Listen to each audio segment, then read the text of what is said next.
Hi, and welcome back to the Leadership Lab podcast. My name is John Boone. I'm sitting with Virginia Lespina LeBoy at the loading dock at the Burr location in Raleigh, North Carolina. The Leadership Lab meets weekly to discuss pertinent topics that are familiar to entrepreneurs and corporate leaders.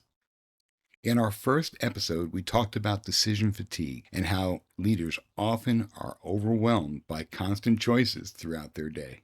Today, we're digging in a little deeper into something that often follows decision fatigue, what Virginia likes to call the bottleneck layer. Okay, let's get into it. Welcome, Virginia. Thank you for taking the time today to talk to us about this important topic. Please share what a bottleneck looks like and tell us what you mean in your paper, Entrepreneurs and Employed Leaders Pain Points, when you wrote, "The leader can become the bottleneck." How does that happen? And how does it affect our business? Depends in only one person.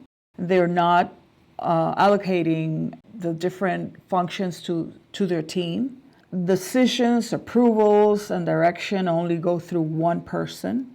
And the business is just not able to move without this one person making all the decisions. I've also experienced that. So why do entrepreneurs end up becoming the bottleneck? Well, there's different reasons. One of them can be control. Entrepreneurs build their business. They're the ones driving. They're the ones in the driver's seat. Sometimes they react to things. They do not have the right system in place. They have fear of mistakes, of others making mistakes, and they want to move quickly. Sometimes they have an attachment to that driver's seat, to the identity of them being the ones driving this. In other words, there's very little delegation or training or just being able to develop others, which is one of the main functions of a leader. So something else you write in your paper, Virginia. You tell us that there are warning signs that someone might actually be the bottleneck in their own organization, that there are some warning signs that we can look out for, that we might actually be the bottleneck in our organization. Tell us a little bit more about that.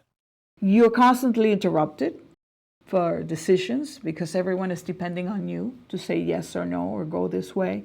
And you feel like you're the only one who truly understands the business. Absolutely. There are repercussions and there are hidden costs, right? Now let's get into what you call an important insight. Share with us on what happens when business leaders become the bottleneck. Well, there's a high cost.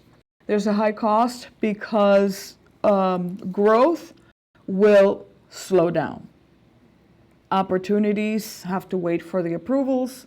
The team initiative, which I think is one of the greatest cost of something like this happening, people stop thinking of themselves for themselves. They stop thinking for themselves. They stop, the creativity may stop, the initiative may stop. The leader will burn out. I mean, the probabilities of burning out definitely increase. And the innovation, which is a team process, will decrease. So let's get into something that's real important. Share with us how leaders can remove themselves as the bottleneck. Well, clarifying roles is really important. So you have to define roles and decision authority. It's really important for it to be clear. Clarity has to step in, and this is part of the planning process. When you are developing this team and you're looking at all the different functions that need to take place.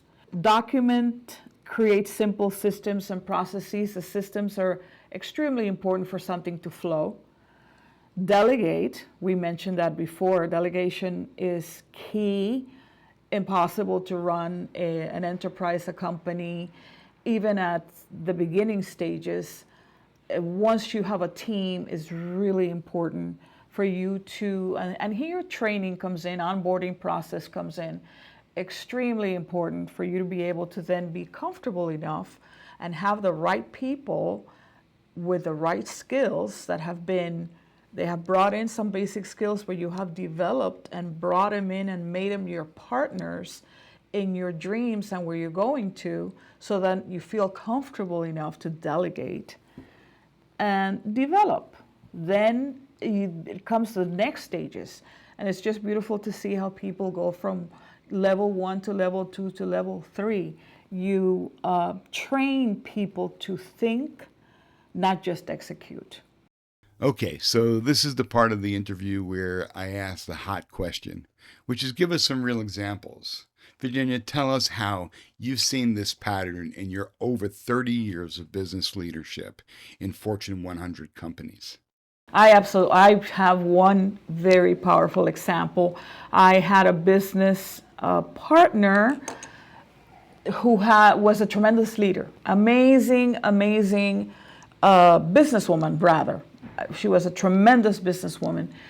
She had a dream of opening up 6 different stores within the opportunity this company gave her, brick and mortar, and she was definitely very capable of doing so. The problem was that she was such an excellent businesswoman. It was very difficult for her to delegate, to bring people on board so that she would be able to trust them, develop the trust factor, make them part of the organization, give them the ownership of that position. She would hire, and it was just a matter of function, but not a matter of them becoming part of the dream, part of her goals.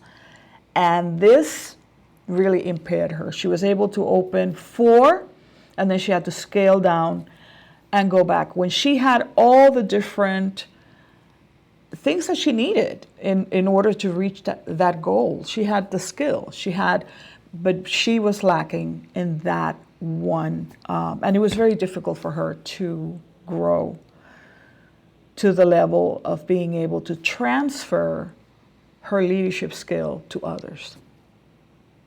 Okay, in closing up our interview today, and we appreciate your time and all the things that you've shared, but I've got to ask this question so that folks can take something with them that they can reflect on. For someone listening who suspects that they might be the bottleneck, what is the one thing that they can do this week? Well, if they write down every decision, they make a list, write down every decision that requires their approval. So you write down every decision that requires your approval this week. And then you ask yourself, which of these should someone else be empowered to make? The operative word being empowered. Because you have a lot to do with that process of empowerment. To be a leader is truly not to hog all the power and all the brilliance and all the skill for yourself. When you decide to become a leader, you need to spread it around. It is about building people. It is the greatest satisfaction of being a leader, and it is the greatest success point of your organization. Thank you, Virginia. Again, we appreciate you coming out and sharing with us today, and I know that this is going to be helpful to many of our listeners. I know it was helpful to me to reflect on these things again today.